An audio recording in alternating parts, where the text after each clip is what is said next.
Então vamos lá, boa noite a todos. Boa noite. Noite. Hoje nós vamos então dar continuação à introdução, né, ao livro de Apocalipse. A introdução, primeiro nós estamos falando sobre o gênero literário, né, que é o gênero apocalíptico, e as profecias, como interpretar e de que maneira interpretá-las, né? Senão a gente pode acabar caindo em algum erro, e o porquê que existe tanto tipo de interpretações diferentes, sendo que a Bíblia tem uma única mensagem, né? Mas as pessoas interpretam de maneira diferente, justamente por falta de pôr atenção, às vezes, nesses pontos que a gente está estudando aqui. Claro que a gente está passando bem rápido, né? A questão do estilo literário, mas eu creio que vai ficar bem explicado para a gente começar, então, o livro do Apocalipse.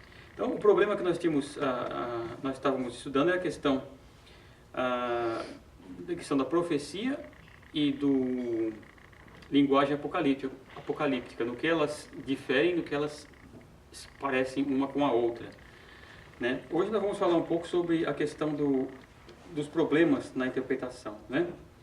Então, vamos falar dos princípios de interpretação da literatura, tanto apocalíptica como a questão da literatura de profecia.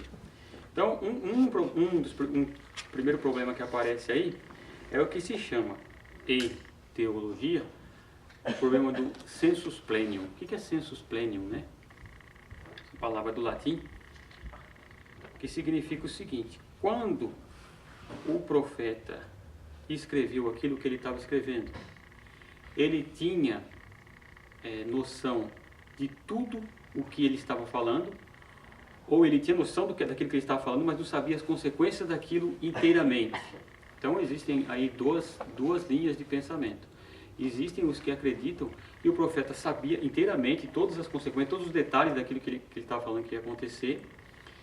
E existem os que dizem o seguinte, que ele não sabia, ele sabia o que ele estava falando, sabia da profecia, mas ele não sabia os detalhes. Um exemplo disso está em João. Vamos abrir João capítulo 11, no versículo 50.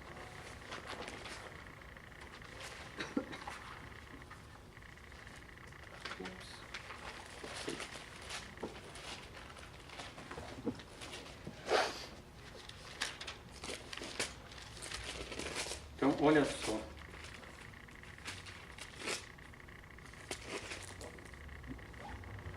Vamos começar aqui do versículo 47. Diz assim, olha: então os principais sacerdotes e os fariseus convocaram uma reunião do Sinédrio e disseram: que faremos? Este homem realiza muitos sinais miraculosos. Se o deixarmos prosseguir assim, todos crerão nele, e virão os romanos e tomarão o nosso lugar e a própria nação. Então um deles, chamado Caifás, que era sumo sacerdote naquele ano, disse: vós nada sabeis. Vós não percebeis que convém que um só homem morra pelo povo e que não pereça toda a nação? Ele não disse isso de si mesmo, mas como sumo sacerdote naquele ano, profetizou que Jesus morreria, e não somente pela nação, mas também para reunir em um só corpo os filhos de Deus que andavam dispersos. Então você vê, Caifás profetizou aqui. Ele era sumo sacerdote, eles tinham se reunido ali para decidir o futuro de Jesus. Foi logo depois que Jesus, se você ver o capítulo 11, foi logo depois que Jesus ressuscita Lázaro, né? E aí todos olhavam e diziam: e agora? Esse homem está multiplicando os milagres, se ele não parar ele vai trazer um problema para nós, nação. Os romanos vão vir, vão tomar a ação de nós e vai dar um maior problema. E o Caifás, que era sumo sacerdote da época, disse: vocês não sabem de nada. Não convém que um só homem morra para que toda a nação pereça e tal. E aí o apóstolo João escreve: ele não disse isso de si mesmo, mas como ele era sacerdote daquele ano, ele profetizou. Quer dizer, o Caifás provavelmente não tinha ideia de tudo aquilo que iria acontecer com Jesus, e de que Jesus iria converter os gentios também, e de que tudo isso ia acontecer, mas ele profetizou, mas ele tinha uma ideia de que precisava morrer um homem. Então, a questão sensus plenius significa isso. quando o profeta profetiza, às vezes ele tem uma noção maior do que ele está falando, né? Às vezes menor, porque ele está falando inspirado pelo Espírito Santo. Então, por um exemplo, quando profetizava do anticristo, nós ainda não sabemos como será o anticristo, os detalhes. Nós sabemos que vai se levantar o anticristo, sabemos que ele vai dominar, que ele será um homem e tudo mais. Mas alguns detalhes a gente espera. O número da besta, por exemplo, a gente espera, né? Porque a gente não sabe qual será tem que calcular. Quem estiver aí vai saber calcular o número da besta, né? Então essa questão do sensus pleno. Quando a gente vê a profecia, a gente tem que entender isso, o modo como o profeta profetizou. Uma outra questão na interpretação, tanto profética como apocalíptica, existem duas também linhas de pensamento, que é a literal e a simbólica. Então, os que aderem à teoria do simbolismo puro, eles pegam todo o livro do Apocalipse como símbolo. Então dizem, ali não tem nada literal, porque o livro sendo de um livro simbólico, ele vai falar de símbolos, ele não vai falar literalmente. Então, por um exemplo, a besta do Apocalipse, né, nós sabemos que será uma pessoa, que é o modo literal.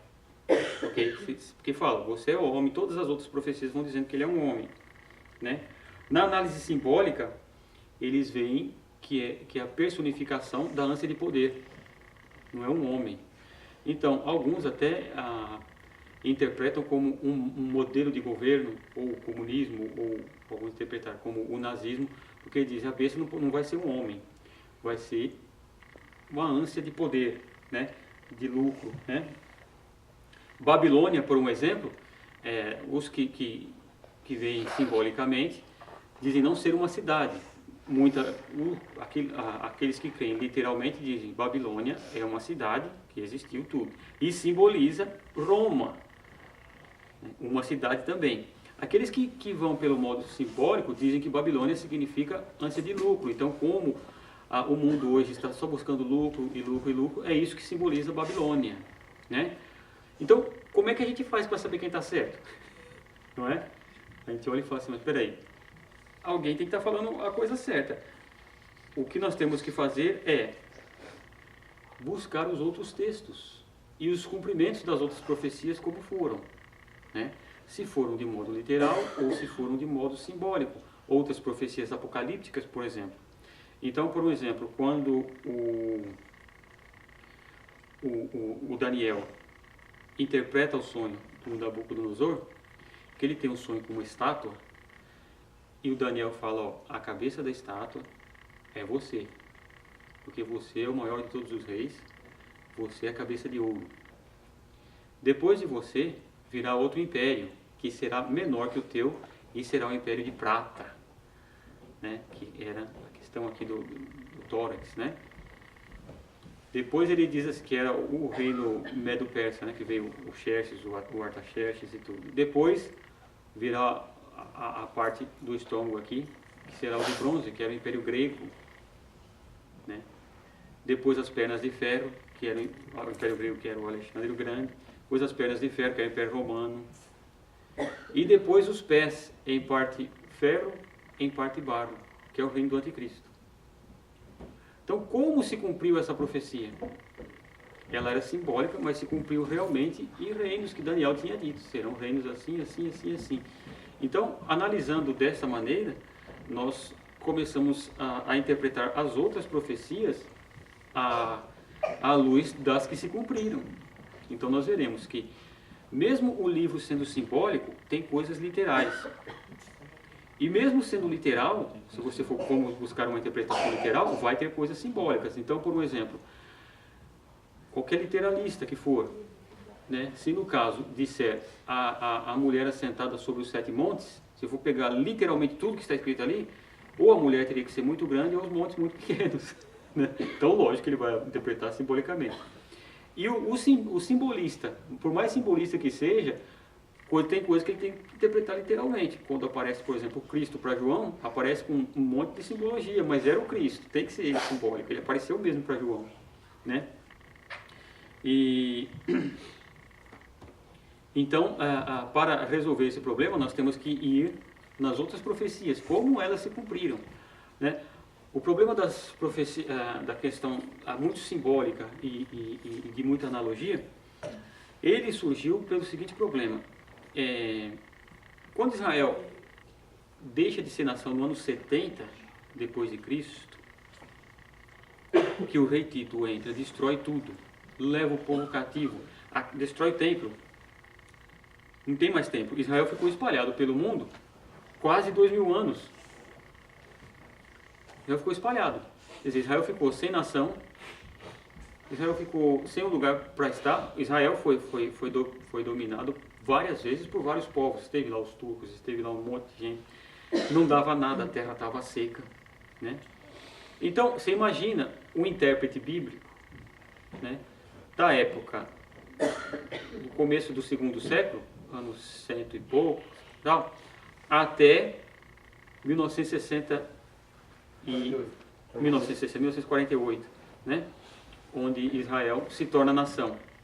Quer dizer, todos esses teólogos e escatólogos até iam interpretar a Bíblia, iam interpretar o Israel, as promessas feitas para Israel, como para a igreja. Ou seja, Israel deixa de ser e as promessas para Israel são simbolicamente para a igreja. Ok? Então, por um exemplo, quando Paulo fala que nós somos o Israel de Deus, todos os intérpretes pegam isso e dizem o seguinte: então as promessas para Israel é para a igreja, porque Israel já não existe mais. Deus destruiu e espalhou a nação para que, como Paulo dizia também, para que dos dois povos fizesse um só e quebrasse o muro de separação. Ok? Então Israel deixa de ser nação e fica até 1948 sem ser nação. Então todos os intérpretes pegam e falam: não vai mais voltar a ser nação, é para a igreja.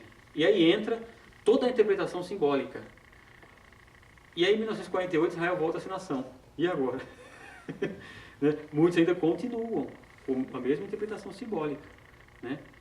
Mas Israel voltou a ser nação. E aí, nós dizíamos: peraí, a interpretação não pode ser puramente simbólica, ela é literal também. Por quê? Porque ali aparece em Israel, volta a ser nação e começam a se cumprir as profecias. Então, o maior acontecimento de todos do século XX, da história, até Israel voltar a ser nação. Não tem outro acontecimento maior que esse, né? É o cumprimento da profecia, né? Então, essas são as duas correntes. Existe uma corrente também no meio, chamado o método analógico. O que era o método analógico?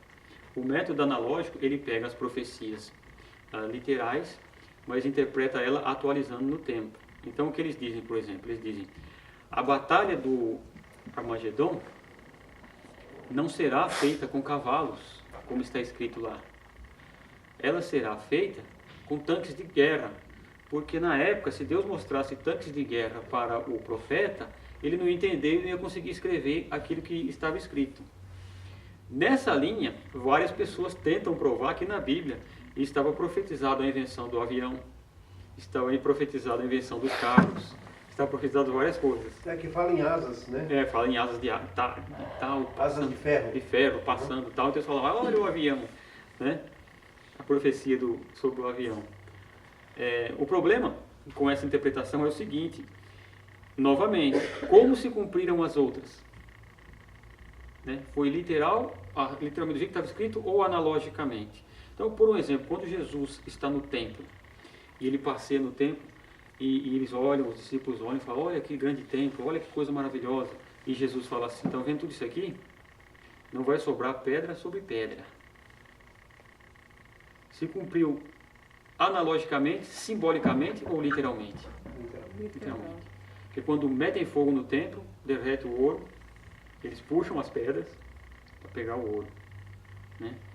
Então destruíram totalmente o templo, já não existe pedra sobre pedra. Então aí é onde nós vamos interpretar a questão das profecias. Eu tive um professor que era seguidor desse método analógico. Então quando ele estava dando aula de escatologia para nós, ele dizia assim: Imagine se Deus mostra uma televisão para um profeta. Como é que ele iria escrever isso? Ele escrevia assim: então eu vi um olho que tinha uma cauda, e do olho emitia imagens.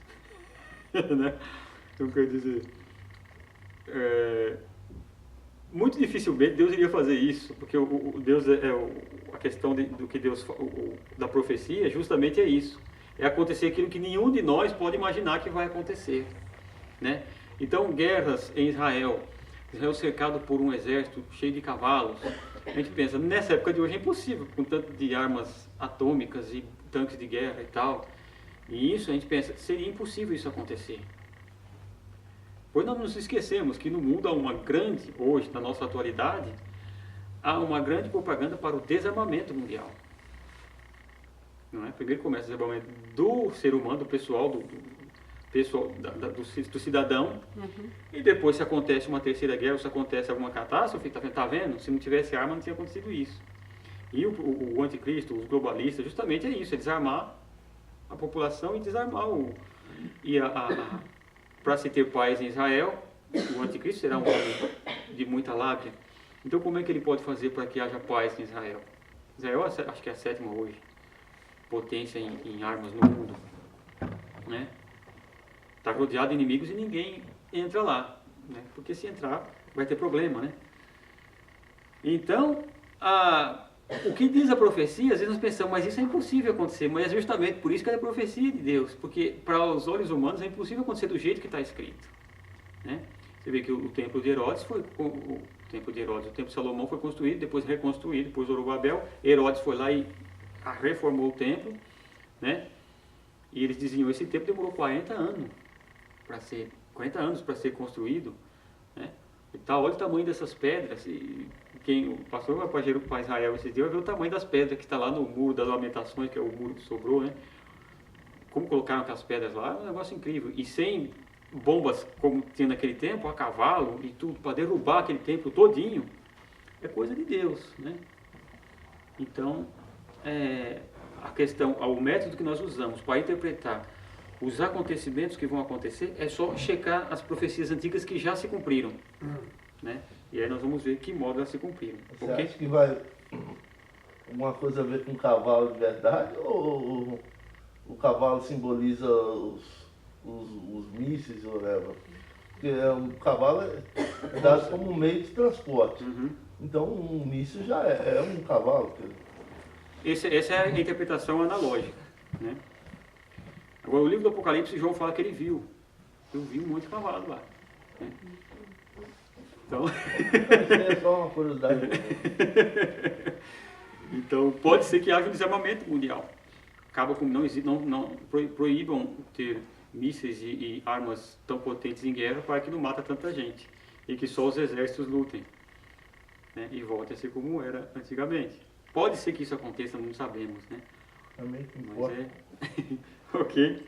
É porque se a gente vê as imagens da cidade de Corinto, né, e da cidade de Éfeso, né, as ruínas lá, o que aconteceu para que, né, não houve uma guerra ali, mas ali está tudo destruído, está tudo, né, não ficou nada daqueles templos, né, que foram levantados na época. Aí a gente fica na nossa cabeça, né, como isso aconteceu, né, como aquelas pedras, né, rolaram, ficaram tão distantes uma da outra, e não tem terremotos registrados, né, nessa época, para que isso acontecesse. Então isso é coisa como alguém lê a questão de Sansão, né, das colunas.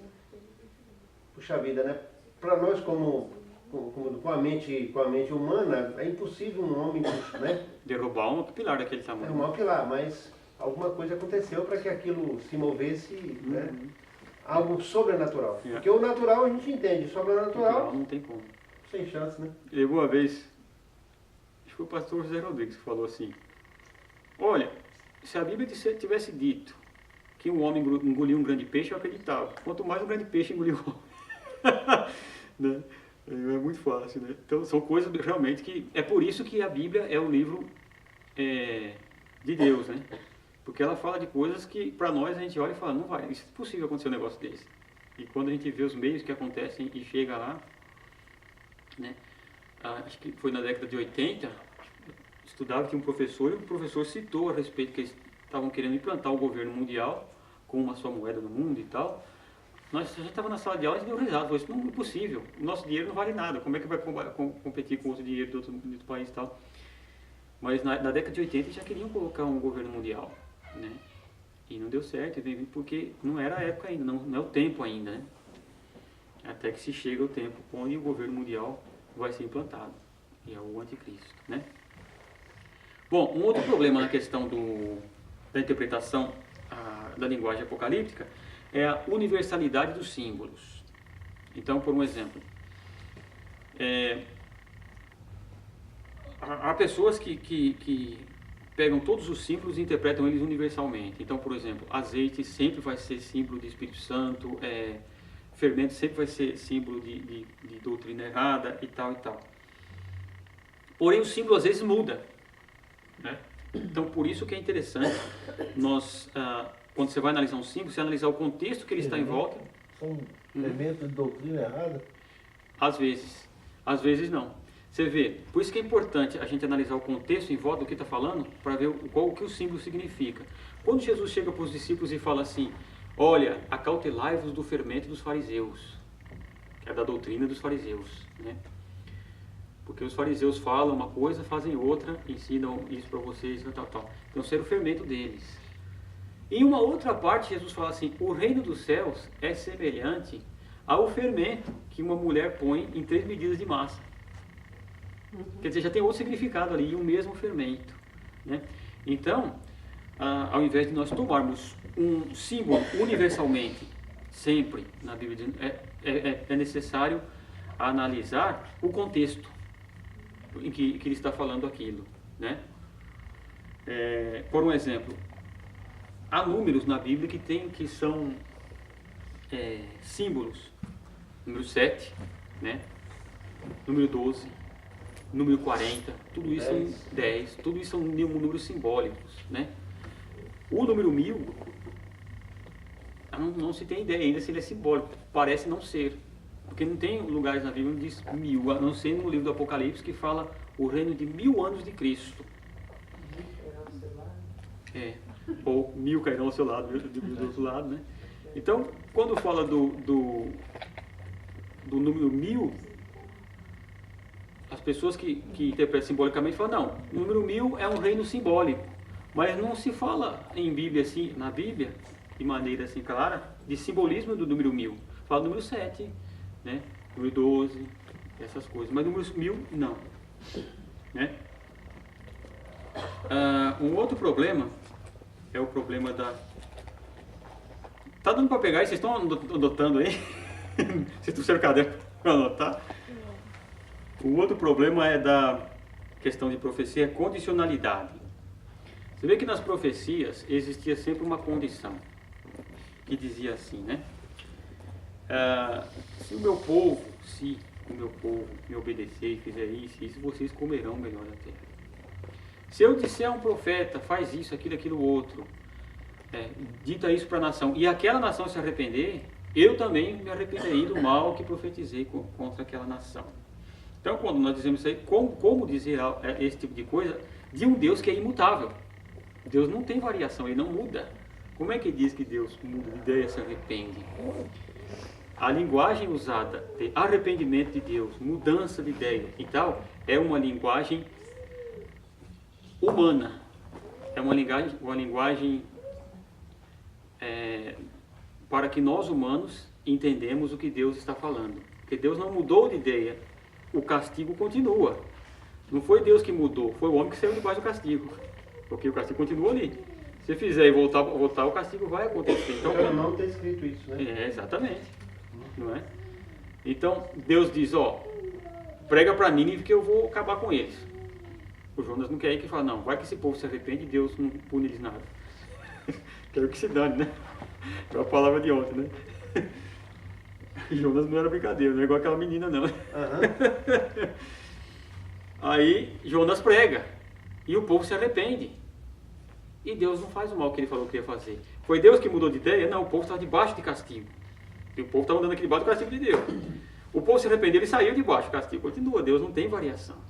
ele não muda. Então, esse tipo de linguagem é para que nós venhamos entender o que aconteceu com o homem, não com Deus. Deus não tem mudança, né? Ele não varia. Explica de novo, um pouquinho isso aí de novo. Você não entende não. Ok. Eu entendi, mas eu quero entender melhor. Não, legal. Vamos então dizer. Seria no caso do povo de Nínive. Se eles continuassem na mesma situação, eles se autodestruiriam, Iriam se destruir, estavam debaixo da eles punição de mesmos Deus. se autodestruiriam. A punição sem de Deus. a mão de Deus. Não, a mão de Deus ia cair sobre eles. Não, Por exemplo, mas- aqui está assim, ó. Vamos supor que aqui. Não, só cortando só por um minutinho. Não ia cair uma chuva de raio em cima deles, não precisava. Eles mesmos se destruiriam. Não, iria vir Caía castigo. uma. Aham. Aí que eu não entendi. Isso aqui é como se fosse assim. Vamos supor aqui, o povo está aqui. A chuva, né? A chuva está caindo aqui, vai cair raio, vai destruir todo mundo. Deus fala, ó, vai cair aqui. Se você não sair daqui, de baixo onde vocês estão, vai cair. Ele sai daqui de baixo, que no caso seria o pecado. Sai daqui de baixo. Ali continua caindo raio. Né? Para quem entrar debaixo daquela chuva, Vai seja cair. qual for, Se eles voltam para cá, para o pecado, vai cair o juízo de Deus sobre eles. Mas se eles saem, não foi Deus que mudou, foi eles que saíram de baixo. Porque Deus não muda. Deus não tem variação. Então, por um exemplo, o inferno está lá. Deus não vai acabar com o inferno está lá e vai ficar lá.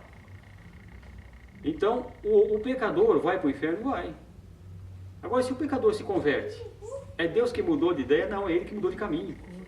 O juízo continua. O inferno está lá, tudo Tá bem. lá. Mas no caso, até hoje, em todas as coisas de Deus, Uhum. em todos que eu entendi até hoje, não houve nada que Deus usasse a própria natureza Uhum. como as pragas do Egito, Uhum. tudo. Como a gente estava falando até do Brasil, né? Uhum. Tudo. Acredito até eu com o Mar Vermelho. Ele tem usado a natureza que é dele. O vento soprou, diz lá que o vento soprou ele. A natureza. Deus fez soprar um vento, né? Então, esse pessoal, e se ele acabar com Nínive com alguma coisa, Uhum. alguma situação Ia acabar. que não Uma aconteceu. praga, uma coisa que não aconteceu. Então quer dizer que ele tirou. Quer dizer, o povo saiu de fora daquilo lá. Então é assim, por um exemplo, o juízo não muda. O juízo continua o mesmo. Eu lembro de Sodoma e Gomorra, desculpa aí. Falar, por exemplo, Ló estava lá, entendeu? Ele saiu de lá. Saiu de lá não, ele foi arrancado de lá, Uhum. né? Entendeu? E a mulher dele ficou no meio do caminho, tá? Na cidade aconteceu a mesma coisa. Se ele tivesse ficado lá... Se Sodoma e Gomorra se converte, o juízo não cai. Aí que eu tô querendo chegar. Por que o juízo não cai? Porque Deus mudou de ideia? Não. O povo se converteu. O juízo para quem continua naquele pecado é o mesmo. Entendeu? Então, por exemplo, A sentença a sentença não muda. Aí eu concordo, mas então Deus deixou de cair um terremoto em tal lugar. Não caiu. Ele guardou esse terremoto no bolso. Exato. Tá ali. É isso que eu tô querendo dizer. Tá ali, vai cair. Se continuar o pecado, o juiz é esse. Mas não, se arrependeu, o juiz não vem. Aí ele pegou e guardou. Tá ali. Numa linguagem humana, né? Para nós entendermos. na Numa linguagem minha- humana, para nós Na entendermos. minha mediocridade. Na nossa linguagem. Porque o juízo continua de certo. Então é como Em se o cima povo... da cabeça daqueles que. Exato, daqueles que continuam. Então assim é o homem ímpio, assim são as profecias. Quando vem uma profecia que fala, ó, Deus vai fazer isso, eu vi no Antigo Testamento, às vezes profecias vinham e dizem, Deus vai fazer. O caso de Ezequias, ó, arruma a tua casa que você vai Pensei morrer. nele. Eu ia falar agora. Não é? Deus quebrou o Mandou galho o dele. profeta orar. Ó, ora, Depois fala para ele manda arrumar a casa dele que vai voltar. morrer. Deus sabia que ele ia viver mais 10 anos? Claro. 16, Deus sabia 15. que ele ia orar. 16, não? 15. 15 Deve ter anos. sido 16. 15, 16, alguns anos a mais, né? Então o que acontece? Deus sabia que ele vivesse tanto de anos a mais? Sabia. E por que Deus falou que ele ia morrer? Para que ficasse escrito para nós o como nós devemos nos humilhar na presença de Deus. Isso são lições que ficaram para nós. Não é? Então Deus falou, ele vai morrer. Como ele orou e buscou a Deus, ele falou, fala para ele que eu vou dar mais tantos anos de vida para ele. Você entendeu? Então o que é? Deus já sabia que ele ia dar mais esses anos. Mas Tem uma ação. tem uma ação do homem, tem algo do homem ali que o homem faz para estar em contato com Deus. Deus chama o homem para ele, através dessas coisas. Através disso, Deus chama o homem para ele. Né? E mostra para nós lições através dessas coisas. Mas Deus sabe. Então a questão do condicionalismo da profecia, não é que Deus muda de ideia. É na história que o homem muda, e Deus mostra na história como nós devemos agir e como nós devemos andar. É para isso que serve a questão das profecias e da condicionalidade. Serve como lição para nós no nosso dia a dia. Ok? De a gente não se conformar com uma situação. Exato. Porque o caso de Ana, ela era estéril. Uhum. Ela orava todo ano, mas teve um momento que ela, como disse, clamou, suplicou e Deus ouviu e através dela Deus cumpriu um plano dele de trazer o profeta, juiz e sacerdote Samuel. No Exato. caso também como é que chama? As coisas que Jesus falava eram em Parábolas. a parábola do juiz e a viúva, quer dizer, insistir e conseguir. Então, quer dizer, Por que Deus cria esses negócios, essas coisas, essas situações, para a pessoa orar e pedir? Deus é Pai, Ele quer que nós conversamos com Ele, Ele quer contato. Dependência. É dependência e contato com Ele. Nós dificilmente vamos orar com tanta fé e fervor se estivermos numa situação muito boa. Dificilmente. Né? Porque, você imagina, Lá do aperto, né? às vezes eu fico olhando as pessoas que a gente conhece que ainda não tem esse entendimento de Deus, né? As pessoas buscam tantas coisas para se preencher, e tantas festas e isso e aquilo, e querem se preencher de qualquer jeito, porque tem a falta de alguma coisa, e é de Deus. E essas pessoas não se lembram nunca de estarem buscando a Deus. Então, às vezes Deus cria uma situação, a pessoa fica no desespero, ela vai falar com o pai. Né? Ela tem que falar, Deus fala, é isso que eu quero, que você fale comigo. Né? Então, o ser humano ele é assim. Dificilmente nós falamos com Deus na situação boa, quando está tudo maravilhoso. Você quer ver uma coisa? Você começa a ganhar um pouco mais de dinheiro, né? Isso é a maioria. Estou falando de mim, né? Não sei os irmãos. é exceção. Estou falando de mim. Eu sei que os irmãos não são assim, não. Mas você começa a ganhar muito dinheiro, vamos supor, né? Você já começa a pensar, vou viajar para todo lugar, vou fazer isso, vou fazer aquilo outro, vou trocar no carro e tal. Você começa a esquecer de falar com o Pai, e as coisas do mundo vão preenchendo cada vez mais você, e te tomando. Daqui a pouco o seu tempo de falar com Deus vai diminuindo. E quando você está no problema, rapaz, o camarada ora, hein? É muito. E ora, e liga para o pastor, e pede oração, e vê o irmão, pede oração, e está trabalhando, está orando, né? Mas, irmãos, é a coisa do seu irmão. Então, essas situações criadas que nós vemos nas Escrituras, justamente é para isso. Nossos filhos mesmo. Se eles estão bem, está tudo ok. Agora, aperta pro lado deles, rapidinho o telefone toca. Toca. O mãe, o pai. Furou o pneu. É. Só os seus. Meu não. Né? Então, entenderam a questão da condicionalidade? Condicionalidade significa isso. Ok? Só doeu o dente. Bom, tem um problema, a questão das profecias também, elas se cumprem progressivamente, ok? Então Deus fala em Gênesis que o cordeiro, em Gênesis, que a semente da mulher iria esmagar a cabeça da serpente.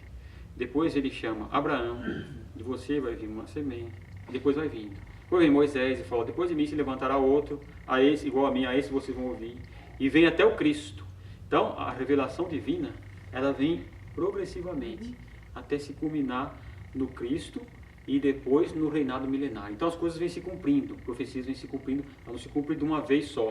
Às vezes o profeta fala uma coisa aqui, outro profeta, 200 anos depois, fala outra, e assim vai se completando a profecia, e vai acontecendo. Então, Que não é o tempo do humano, né? exato, que não é o cumprimento evolutivo que se fala, né?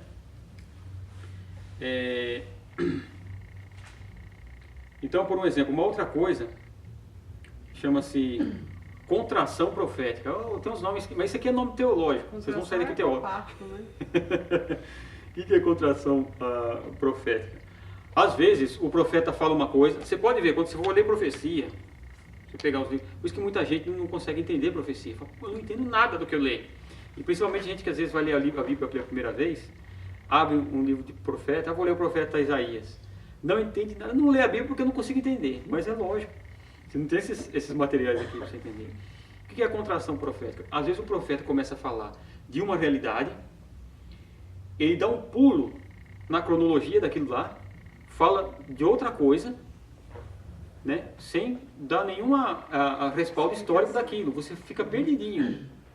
Um exemplo disso são as duas vindas de Cristo. O profeta está falando que o Cristo virá, sofrerá, tal. Daqui a pouco ele pula e o Messias vai dominar. Aí você fala, ué, mas do que o profeta está falando aqui? Ele falou que o Messias vai vir e tal, vai ser humilhado. Agora ele está falando que ele vai dominar, vai destruir.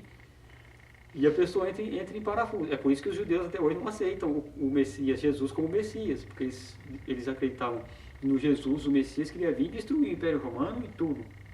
Né? Resolveu o problema deles. Né? Mas Jesus primeiro tem que resolver o problema do pecado. Né? Que é o que eu sempre digo. A questão, primeiro o problema do pecado, depois os problemas sociais que se falam. Né? Que é o que eu já disse aqui e sempre repito, né? O problema das nações não é a forma de governo. O problema é o pecado do povo, né? Então, como diz São Tomás de Aquino, a democracia é o pior estilo de governo. Por que deu certo aqui? As pessoas que vieram para os Estados Unidos eram todos cristãos, né? Que vieram colonizar e formar uma nova nação, eram cristãos. Então deu certo porque o povo era cristão. Não é porque o modo de governo é bom, não é? Então, Jesus tinha que resolver primeiro o problema do pecado, ok? Bom, e agora para nós terminarmos, acho que vai dar para terminar, falta o quê? 20? Alright. Nós vamos ver as variedades de teoria escatológica. Escatologia é teoria das últimas coisas. Essa é uma das mais, né? Essa Então, veja, por causa da questão de interpretação de profecia, apareceram diferentes modos de se interpretar a doutrina das últimas coisas. Então, dentre elas nós temos o pré-milenismo, o amilenismo e o pós-milenismo. O que é isso? Fala, meu Deus do céu, e agora, né? Por que o nome milenismo? Vem de milênio, 1000 anos. Então, é a questão dos 1000 anos que Jesus virá para reinar na Terra. Os pré-milenistas acreditam literalmente que Jesus virá e implantará um reino de 1000 anos aqui na Terra. 1000 anos. Porque, como nós vimos, não tem na Bíblia certo de que o número 1000 é um número simbólico. Né? Então, Jesus virá e reinará por 1000 anos aqui na Terra de verdade, literalmente. Essa é a doutrina pré-milenista. Ok? Por que ela chama pré-milenista? Porque Jesus leva a igreja antes dos 1000 anos. Depois ele volta com a igreja e reina com a igreja 1000 anos. Por isso que é pré-milenista. Ok? Então, antes de entrar os 1000 anos, vem a tribulação. Antes da tribulação, aí é outra doutrina dentro do pré-milenismo, então vamos falar depois. Jesus leva a igreja e ele volta depois com a igreja e reina 1000 anos aqui. Que é o nosso caso, deixando... Que é o nosso caso. Nosso caso aqui, nós somos pré-milenistas. Nós vamos explicar o porquê. Por causa do cumprimento das profecias, não é? Existe a doutrina do amilenismo. Né, essa partícula A no grego é não, negação, não milênio. Os amilenistas, eles acreditam que o milênio é simbólico.